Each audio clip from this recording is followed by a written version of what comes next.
Welcome on back, everybody, to Streaming with the Mouse. After a long hiatus, we are back with episode 137, where today we are talking about episode 1 of Marvel Studios' She-Hulk, now streaming on Disney+. Excited to talk about this one, brand new Marvel show. We'd love to see it. Sit back, relax. This is Streaming with the Mouse.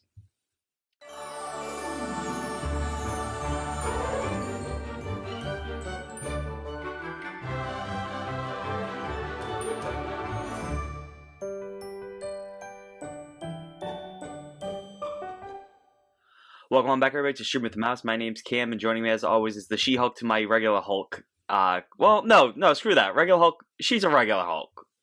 That was mean of me. I take that back. The Jen to my Bruce. I mean, I guess this show has confirmed that Hulk is a species.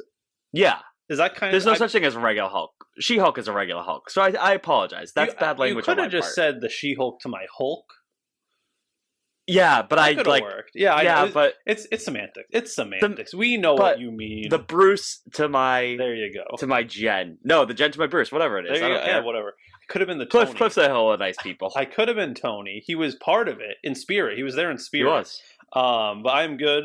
It's been a nice little summer break hiatus, as I just hit my mic. It's been a nice little summer break hiatus. I don't think this is the longest between episodes we've had. I don't think so either, but let me just say this. Yes, I believe we've had random, bursts. There's just been nothing to talk. Well, we can always find something to talk about, but there has nothing been crazy interesting. We could have done High School Musical, the series, but It's been a nice little break. Cliff had his vacation. I had mine. We're back now from vacation, unfortunately, which sucks, but here we are. We get to talk to you guys all about Marvel and Star Wars. I will say, as sad as I was that Andor got delayed, podcast reasons, thank God it got delayed. Holy cow, thank God. It got delayed, but are we getting the first 3 episodes at once? Is that what it is? Yeah, I don't know how we're giving a podcast that episode, but that's a future episode. So we're getting... I am... yes, like you said, for podcast reasons, yes. This has been a really good month. I mean, it has not been a good month for preserving media, but it has been a great month to be... I feel very vindicated finally having good Game of Thrones back. Hell yeah! We're not HBO. I would love to talk about that, but we will not. Especially reading Fire and Blood.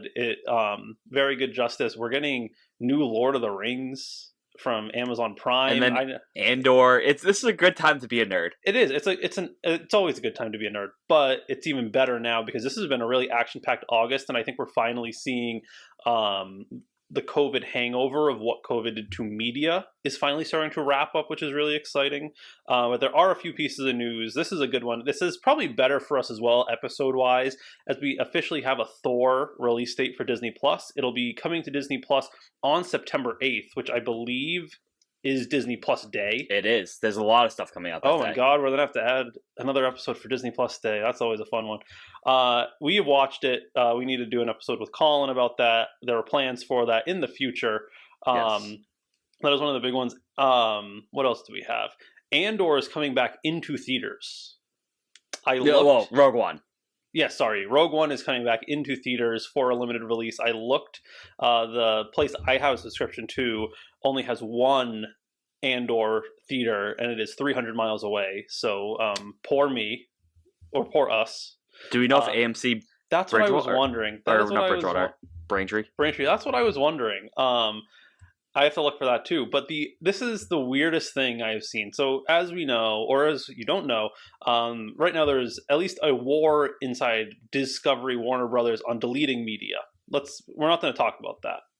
We can maybe another time. But currently, Avatar has been removed from Disney Plus, not to delete it, not to get rid of it, but to make it so you can only rewatch it if you own it, or if you go and see it in the theatrical re-release. Cam, have you heard of something more stupid in your life? I will say this. I want to grow this podcast as much as possible. I hate James Cameron. If you go and pay your money to see Avatar, stop listening to this podcast. Because one, it's going to just keep getting a higher, so that way Endgame can't retake number 1. So I'm mad about that. That's what they want. That's truly, I believe, what it is. Just the dumbest move ever, because you have the theme park. Obviously there's Avatar, the World of Pandora, whatever how they call it, Animal Kingdom, which is awesome at Disney World, Walt Disney World in Orlando, Florida. Avatar could be super popular, and I feel like you're just slapping yourself in the face by not letting the first one just be on Disney Plus. You could have it on Disney Plus. Like, I'm gonna be honest with you, I've seen the first 25 minutes of Avatar. I fell asleep on the plane last year when I was going to Disney in November, and I didn't watch it. I could care less about it. That being said, I would have considered going to see Avatar 2, but now I can't watch Avatar 1. I'm not going to go buy it. I don't care enough to pirate it, because pirating's bad, but if it wasn't bad, Warner Brothers has made it better.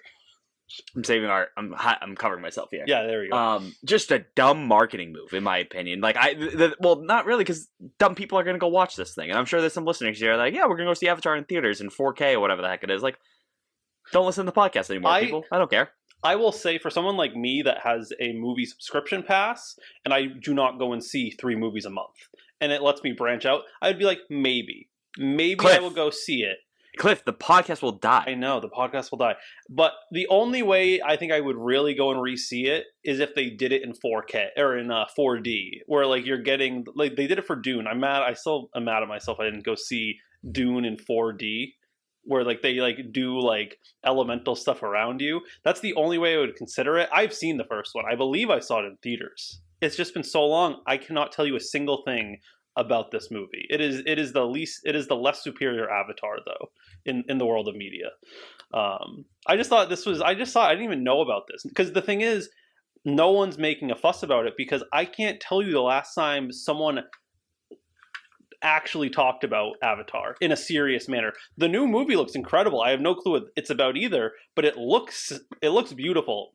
James Cameron. I'm boycotting this. Yes, I know you are. James Cameron, I don't know if he was one of the founders of ILM with George Lucas, but he's very instrumental to what Hollywood is today, the same way George Lucas is for CGI. He just makes it so annoying. Like, I'll say this. Like, the thing. Yeah, go ahead. If you watch it, you can still listen to the podcast. Oh, of course. I'll give you permission to. I actually don't care, but I do, just because, like, he crapped on Marvel a little bit, and, like, dude, you're making movies about blue people. Like, what relax. I mean, calm down here. He is also the reason we have Alien and a lot of those cool things. You didn't like? Yeah, I don't care. Don't care about any of that. I've more find. I'm sure if you, I always preach like what you like. If you like Avatar, have a ball with it. I'm just being funny here, but I'm not going to see it. It's just more funny because, like, the Martin Scorsese stuff is funny. He leans into the joke, especially because, I mean, he has a young daughter that kind of, like, goads him with, like, getting him stuff with, like, Marvel print on it. Like, that was funny. James Cameron just knows how to come off, and you're like, why'd you say it like that? Yeah. But it's time. Let's talk about She-Hulk. It's been weird. They're holding off, I think, for D23 and Disney Plus Day. Yeah. Do we want to go over real quickly? I have the list here of all the stuff that are coming to Disney Plus Day. I am very sad I'm not going to be at Disney Plus Day in Disney World, because that was awesome last year. I had a great time. Oh, yeah, we have nice hats. Yes. Real quick. Cars on the Road, Dancing with the Stars, the pro's most memorable moments. So stupid. Epic Adventures, of Bertie Gregory. Don't know what that is.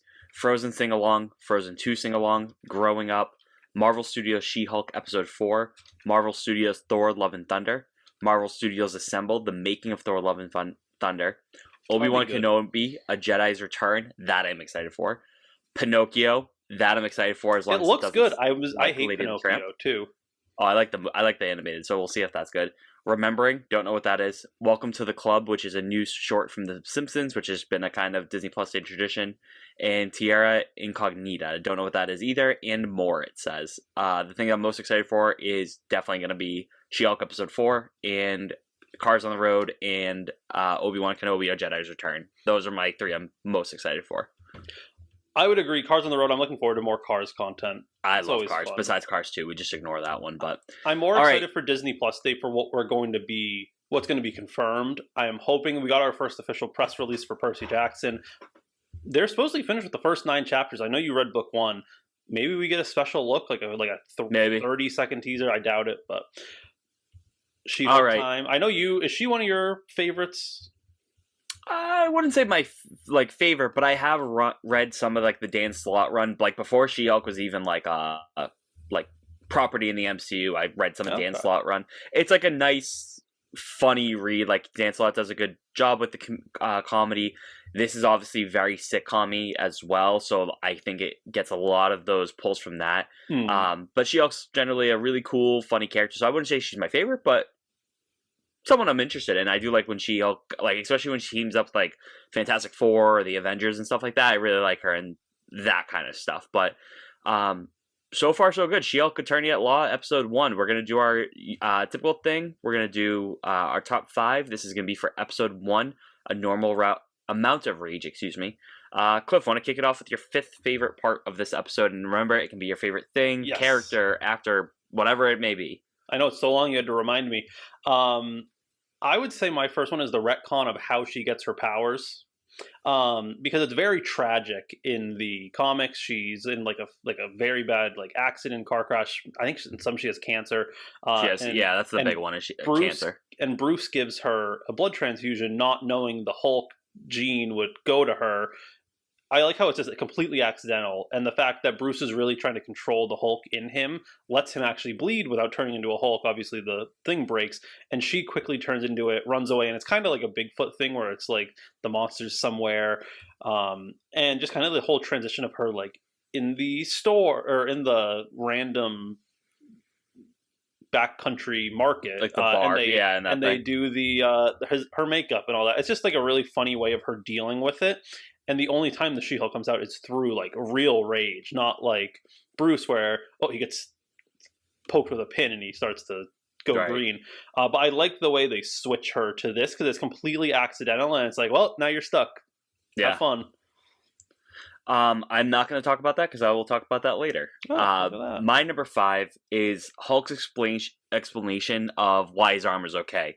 That was a big question in the Shang-Chi post-credit scene, like, hey, why is Bruce and not Smart Hulk, and why is his arm all fixed? Because I don't think it was Feige. I think it was one of the Russo brothers said, like, yep, that arm is damaged forever now.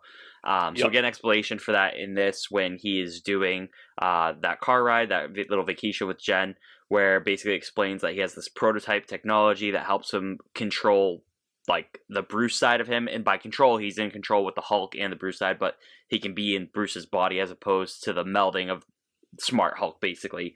But also that has allowed him to have his arm healed as well. So I'm glad we got some explanation, because at first seeing the trailers, I'm like, are they not gonna say it kind of thing? And it's one of those like hits you over the head with the explanation, like, we know you're gonna ask about this, so here's a quick little 5 seconds what happened. But as a super nerd that's like, but the Russo brothers said that he couldn't do that. I'm glad we got that quick 5 minutes so I can be like, oh, okay, good. We got an explanation here. Well, and as we unfortunately know, the Russo brothers are no longer a part of the MCU. So they might have thought, oh, it makes sense now, but there are new factors. There are new things that can change to make the impossible possible. And it's a fake universe. So I thought it was a nicer retcon than most things. I'm more interested in finding out how Abomination looks like comic accurate Abomination. Yeah. And they explained the arm, so I'm guessing we're going to get this explained as well, which is really cool. But and it's not even really a retcon, because it's not like they even said it in the movie. It was just like an off-the-cuff Russo brothers like, oh yeah, no, that's damaged forever. Exactly. Which, like, I was like, oh, okay. But, like, I'm glad they explained what happened, because I would have been kind of confused by, like, oh, that's weird that he's just good now. And it explains...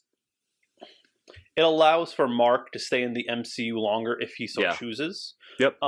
Which is nice, because I think he enjoys it. Yeah, absolutely. I mean, he came back for a random sitcom about his cousin, so that's a good point. I didn't even think about adding the arm, but that's a good point. But my number 4, and this probably should be higher, but I always talk about this with Marvel shows, and this was the best way they've kind of leaned into the comedy for what the MCU should be in, I think, all of the Disney Plus shows. And that's not knocking anything else. Like, Moon Knight was supposed to be kind of this like weird sci-fi thriller. Miss Marvel was a coming of age, so on and so forth. But this was really like the first time where like people would make the joke where it's like, when you see the Marvel, the superhero throw your car, it's like, oh, missed that one, and then you don't get your insurance claim. Like, it would be hell to live in the MCU, and we get more examples of that here, but this was the right kind of humor because it was kind of Deadpool-y, breaking the fourth wall more at a PG level than rated R. But I really liked the humor. And I found myself actually laughing at a lot of the jokes. I did too, which I was surprised about. I was very surprised by that, but they really nailed the casting because Tatiana has that delivery that just worked so well, and it was really good to see that. Yeah. But the humor was really, this is the way I see humor in the MCU at its best, and I'm glad that they really got it in this. Yeah. My number 4 is the training montage, which kind of incorporates that humor kind of thing. Like, I like the little, like, measuring competition where, like, Hulk throws a rock, She-Hulk throws a rock, then Bruce throws an even farther one than Jennifer. That, like, there was a funny meme. It's like the poor people in the Marvel Cinematic Universe that's like they're just getting hit by rocks thrown by Hulk in like a training competition. But I liked him kind of like explaining like, okay, this and that. But like Jennifer's just acing all these tests. She's super flexible. Like Bruce is like, oh, I got my work cut out for you. I got this big binder, and Jennifer's just literally flying through it, which is cool because it goes with something with my number 1, and it kind of explains how she's able to control herself as Jennifer and not Hulk out like Bruce did when she first got introduced. So I really like that training montage. That also included the humor within it too. Like I know we got the breaking the fourth wall in the beginning and the end when she's like in her like suit ready to go to trial or whatever. But I like that she looks at the camera at one point and smiles, and then she's kind of taken aback, and Bruce is also looking at the camera like, what are you looking at, dude? I thought that was one of my like favorite laugh out loud moments of like Jennifer breaking the fourth wall, but like, did I just do that? Like, so that was cool. So I like that. I do hope they explain like how she's able to break the fourth wall, because no character has ever done that in the MCU. Obviously, Deadpool will. I'm assuming. I don't know if they will explain it, but it'd be interesting if it had some weird effect of how she's able to tell this. Maybe that's me dreaming too much, because Jennifer is very well known for breaking the fourth wall in the comics, but I'm glad they're doing it. So that whole training montage was really, really cool. So I'm excited to see Jennifer kick some more ass like she did in the courtroom. So that's actually my number 3 is the training montage. And going forward, I hope they don't explain the breaking the fourth wall. I hope they just let it roll, because I think that's the best thing. It's like it gets to be an inside joke with the people. Lawyer show. And people that complain, I'm pretty sure that someone got comic book checked where they're like, oh, they're trying to copy Deadpool. It's like, no, Jennifer's done breaking the fourth wall like in the 60s or 70s before Deadpool was a creation.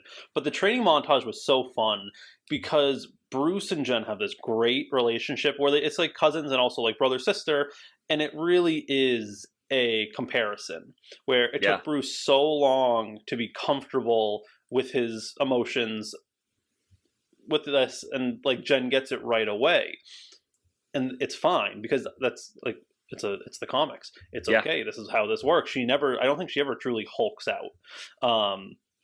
There's no alter ego, and it was just so funny. I really laughed. I'm glad they kept the middle finger in when he pushes her off the cliff. But yeah, the meme for him throwing the rock because he's mad and he needs to show her up is hilarious, and it was fun to see Bruce in a light outside of the Avengers. He was Bruce with his cousin, and that he was allowed to let himself go a little bit and have fun while also having it be a competition and not having to be the serious scientist. And going with that training montage too, I don't have this in there. It's not as related, but like the whole training montage takes place in Mexico, and like I love the whole like science bros like meme as well with like Tony and Bruce. So like the fact that they were science bros, and Bruce still has that Iron Man helmet there, and the initials, the TSBB, engraved in the wood and stuff like that, and knowing, hey, like Tony helped Bruce out and like build the safe space for him to become who he is. That was really, really cool. And it seems like that all happened, it looks like, during the blip, which is interesting. So that was nice as well. Anything else on that, Cliff, before I jump to my number 3? No, because there's a lot of stuff on the island, so go right ahead. My number 3 was Jen getting her powers. I'm glad we didn't have another cancer story, especially because I didn't even think about that.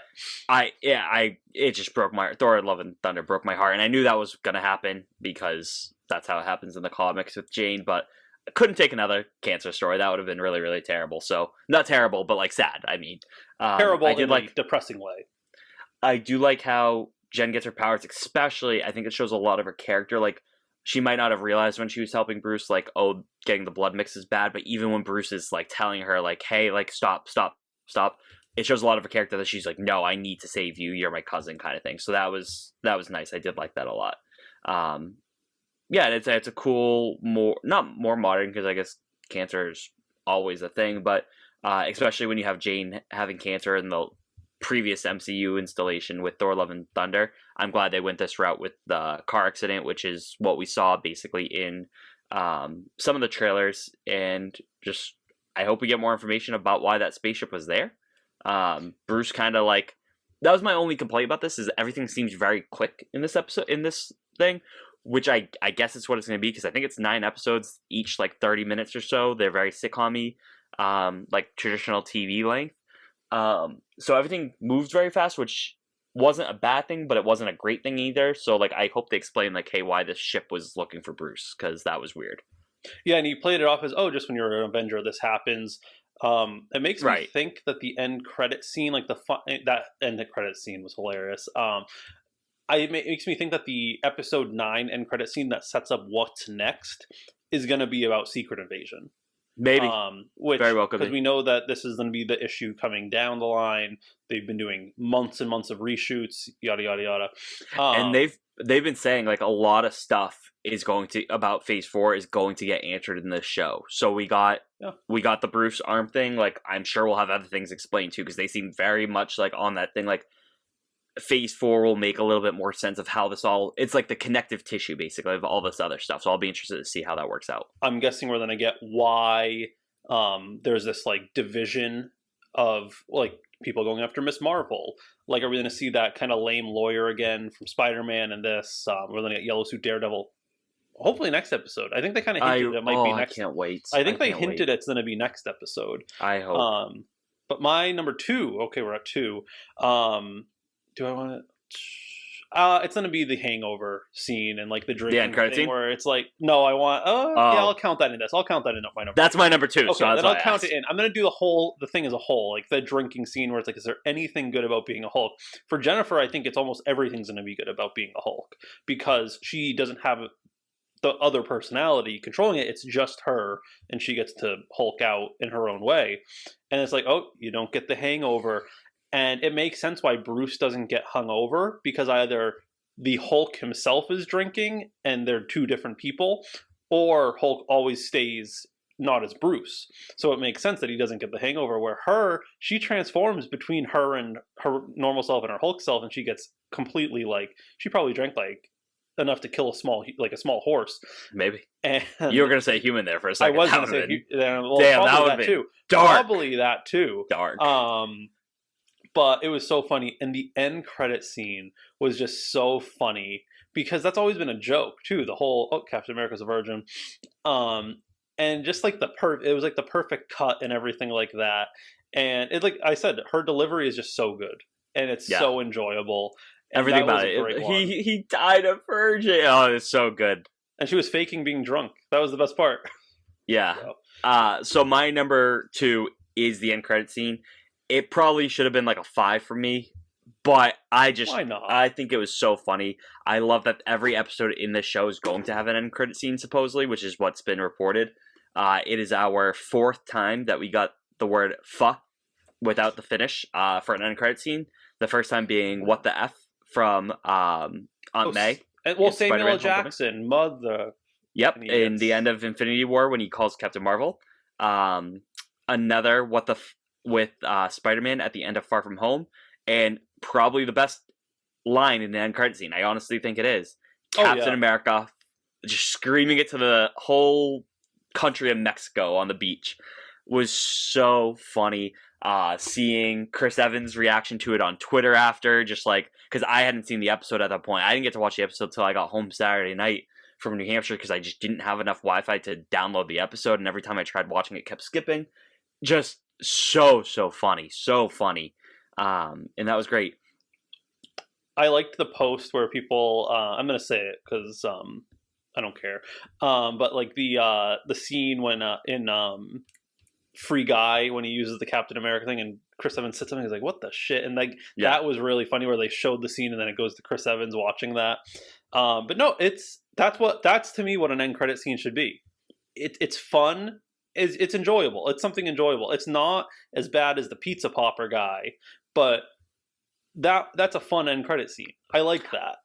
I mean, I like my end credit scenes where it is something huge, like the end of Doctor Strange. Yes. That was huge. Well, I mean, like one the of two. them I was mean, huge. like having two. Like if the pizza popper was the first one, and then the second one was the one with what's her face, we would have been fine. that would have been good. But the way you end it, I think the first one can be funny, and the second one's serious. That's great. That is a great way to do it.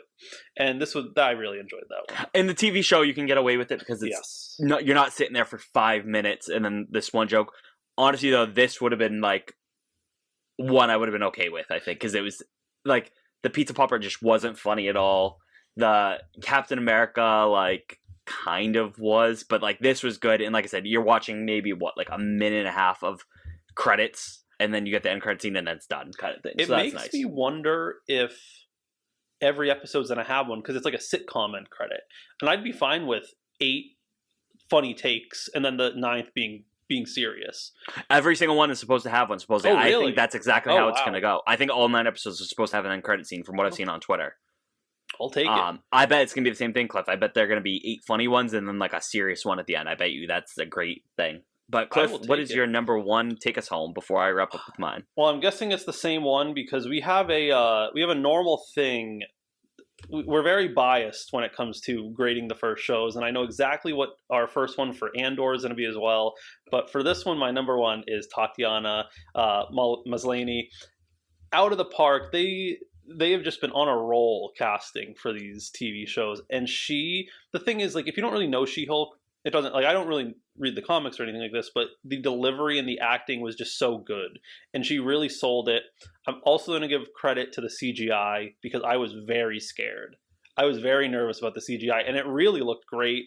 And I think like they added the 5 o'clock shadow to Bruce, I think kind of as a middle finger of like, look, we can do it.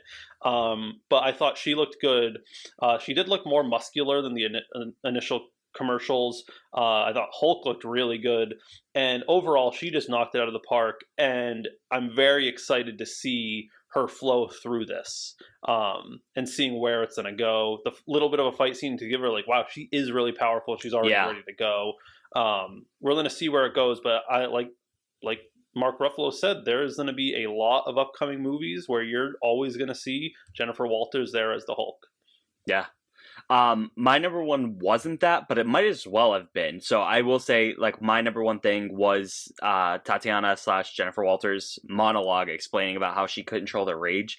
I thought that was, so I guess really encompasses how great of a job Tatiana did in this first episode, but I thought that specific monologue explaining to Bruce, like, I have to control my rage every day because it could lead me to being called that I'm bossy. I forget the exact words, but bossy or stubborn or even get killed from it.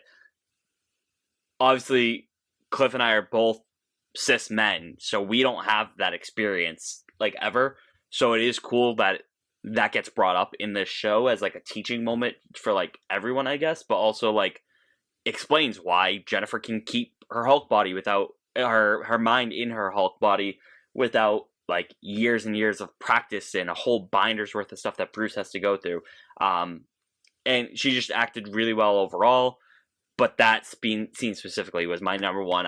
Wow, that was great. That was, for a funny show, we can have good, powerful, hard-hitting moments like that. And that's what I mean with the Marvel humor. You can kind of have that serious with the funny after that. And yes, we do not deal with that, but you and I can sympathize with that. We understand it. We can have it explained to us. Congratulations to some of the Marvel / nerd TikTok people and Twitter people that finally realized that, women go through a lot. I'm very proud of you for taking the first 22 of your years of your life to finally understand that. I'm not going to name names, but I think it's very obvious.